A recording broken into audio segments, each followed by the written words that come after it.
bisa nyampe ke Samoa tuh tahun 2011. Itu kebetulan ada teman STM ngasih informasi itu bahwa temannya yang dari Indonesia di sini mau pulang.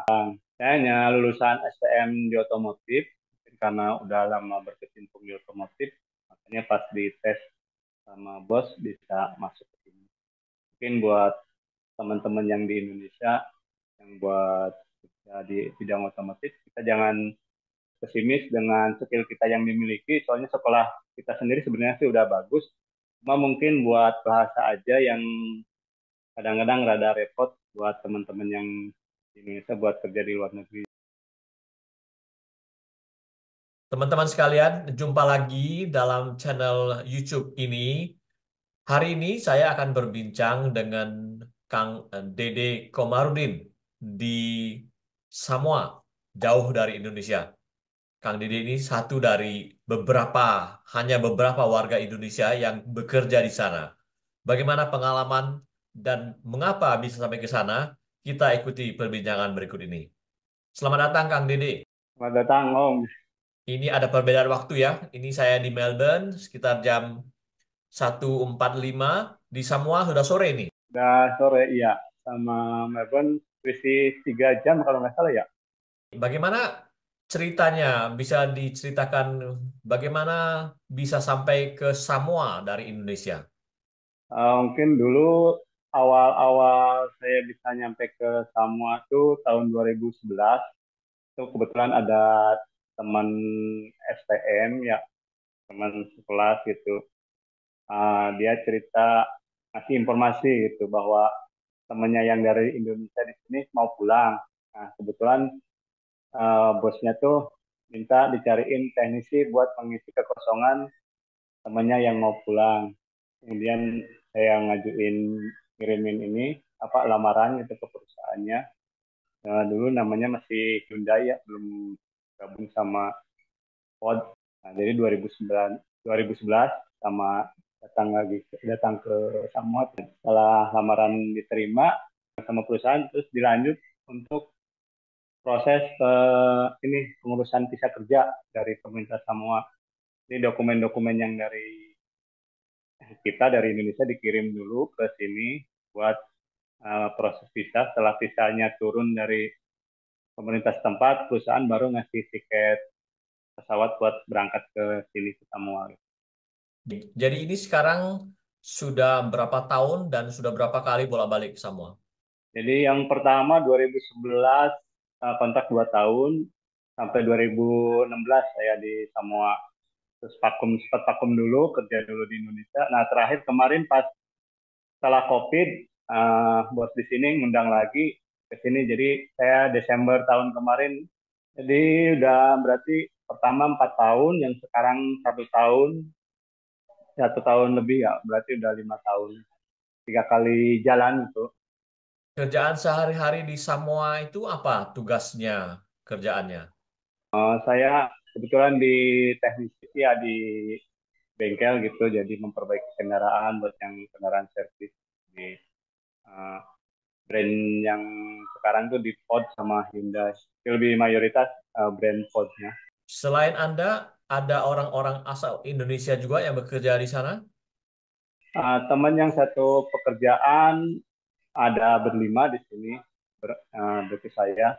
Kalau yang orang Indonesia sendiri di sini saya pernah ketemu tuh yang kerja di kapal ikan mungkin ada sekitar 50 orangan yang cuma mereka apa jarang di darat gitu. Biasanya paling minggu di darat, pelabuhan bongkar ikan, ke laut lagi gitu. Jadi jarang-jarang ketemu gitu kalau sama teman-teman yang di Indonesia. Ada dua lagi paspor di masih dari 2 jam lah dari sini, itu dari NTT. Ya yang di darat berarti ada 7 orang, semuanya dari Indonesia. Bagaimana Anda dan tadi 6 orang lainnya itu bisa sampai ke Samoa juga? Apakah lewat kenalan Anda atau mereka dapat kerja sendiri? Nah, kebetulan yang kemarin kan kita pertama dulu berdua di sini. Mungkin karena perusahaan membutuhkan teknisi lagi, jadi meminta teknisi ke saya, apa barangkali ada teman-teman di Indonesia yang kualifikasi bisa berangkat gitu. Akhirnya ya nambah dua dua dan sekarang lagi proses lagi nambah lagi dua, lagi menunggu visanya. Jadi mungkin nantinya ada 7 orang di satu perusahaan. Bagaimana dengan upah dan kehidupan di sana? Sangat bagus untuk Anda ya? Ya untuk rate ininya kan kita ikutin US dollar gitu, jadi ya dolarnya lagi bagus sekarang. Kita di sini pakainya modelnya rate time ya, jadi per jam uh, kita dibayar 10 US dollar. Sehari 8 jam kerja, sebulan kita dapat target 200 jam. Apakah Anda datang bersama dengan keluarga atau keluarga di Indonesia saja dan yang lain juga tidak bawa keluarga atau bagaimana? Kebetulan keluarga di Indonesia semua, soalnya anak-anak sekolah di sana sih, Om.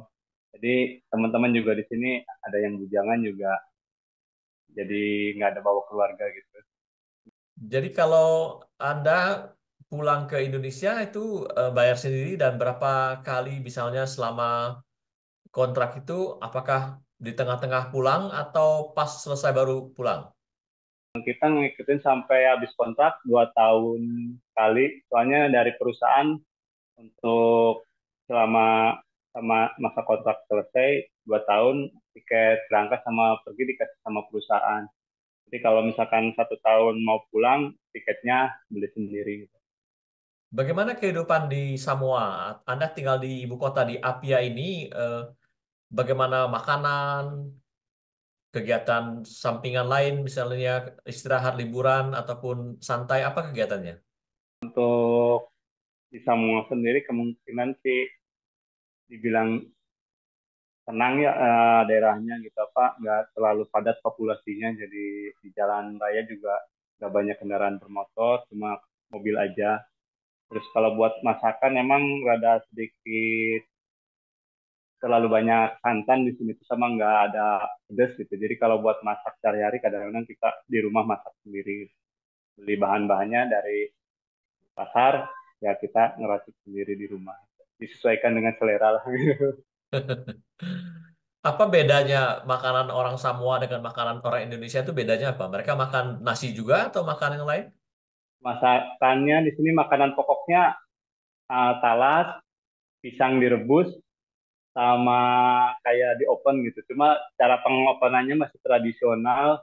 Jadi kalau talas itu setelah dikupas tuh di ovennya mereka membakar batu dulu gitu sampai batunya panas, baru si pisang atau itu tuh ditimbun sama batu, sama terus ditutupin daun-daunan. Udah beberapa menit baru diangkat. Mungkin hampir mirip sama yang di daerah Papua sana gitu ya. Kita masak nasi aja, soalnya kita nggak bisa masak umumnya. Eh, Samoa itu, Apia itu ada satu pulau aja atau beberapa pulau kemudian menjadi satu negara Samoa begitu? Di sini tuh ada 5 pulau besar, sama yang dihuni tuh kalau nggak salah sih ada 3 ya. Yang pulau besarnya ada di Upolu sama Sapai. Kalau Apianya sendiri sih ada di Upolu. Kalau pulau yang satunya sih yang besarnya di Sapai. Cuma penduduknya lebih banyaknya di Upolu, ya Apia sendiri. Cuma yang sebelahnya lagi namanya Samoa Pango-Pango, itu cuma di bawah Amerika. Kalau Samoa Hmm. sendiri kan Samoa dulunya di bawah New Zealand, cuma udah merdeka sekarang berdiri sendiri. Perbatasan beda hari, kalau sama Pango-Pango di sini udah hari Minggu, di sana masih hari Sabtu, padahal jamnya sama. Nah, kalau Itu. naik pesawat mungkin 15 menit juga nyampe. Secara keseluruhan bagaimana Anda merasakan ataupun melihat pengalaman kerja bisa di Samoa ini, bagaimana Anda merasakannya sebagai keberuntungan atau bagaimana?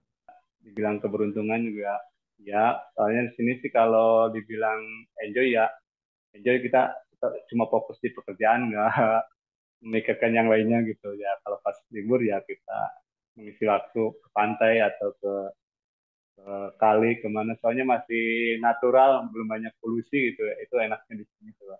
Latar belakang pendidikan Anda sebelum kerja di Samoa itu apa sehingga bisa kemudian kerja di sana? Saya hanya lulusan STM di otomotif, karena udah lama berkecimpung di otomotif, makanya pas di tes sama bos bisa masuk ke sini. Mungkin buat teman-teman yang di Indonesia yang buat kerja di bidang otomotif, kita jangan pesimis dengan skill kita yang dimiliki. Soalnya sekolah kita sendiri sebenarnya sih udah bagus. Cuma mungkin buat bahasa aja yang kadang-kadang rada repot buat teman-teman yang di Indonesia buat kerja di luar negeri. Jadi bahasa Inggrisnya mungkin yang bisa menyesuaikan itu aja sih. Kalau buat skill sih kita nggak kalah saing sama teknisi-teknisi yang di luar juga. Jadi apakah selain orang Indonesia itu ada orang asing lain yang kerja di Samoa atau di tempat Anda gini? Sebelumnya ada dari Fiji, cuma sekarang udah pindah ke Samoa Pango-Pango. Rencana Anda bagaimana? Sekarang ke depan rencananya apakah setelah kontrak ini selesai akan pulang ke Indonesia dan tidak kembali lagi atau bagaimana? Ya, selagi perusahaan masih membutuhkan, kita masih ada kesempatan ya mungkin lagi di Indonesia belum ada yang peluang yang lebih baik ya kita ambil yang di sini dulu di jalan. Tadi Anda sudah mengatakan pesan kepada teman-teman atau orang-orang di Indonesia untuk belajar bahasa. Apalagi yang lain menurut Anda yang dibutuhkan untuk bisa sukses lah kerja di luar negeri itu? Untuk skill sih otomatis lah itu bisa ngikutin ya istilahnya skill di teknik mungkin di Indonesia juga dengan pengalaman sama pendidikan itu udah bisa menunjang. Cuma ya bahasa aja yang bisa lebih ini ditingkatkan lagi. Soalnya kebanyakan rata-rata kita kelemahannya di itu aja sih bahasa buat. Itu tadi perbincangan kita dengan Dede Komarudin yang berasal dari Indonesia, mekanik mobil, sekarang kerja di Samoa, di kota Apia, di kawasan Pasifik. Barangkali pengalaman ini bisa bermanfaat untuk kita semua, bisa menjadi contoh dan bisa diikuti oleh teman-teman dari Indonesia untuk bisa bekerja di luar negeri. Terima kasih sekali lagi Bang Dede. Sukses. Sama-sama. Sampai jumpa lagi.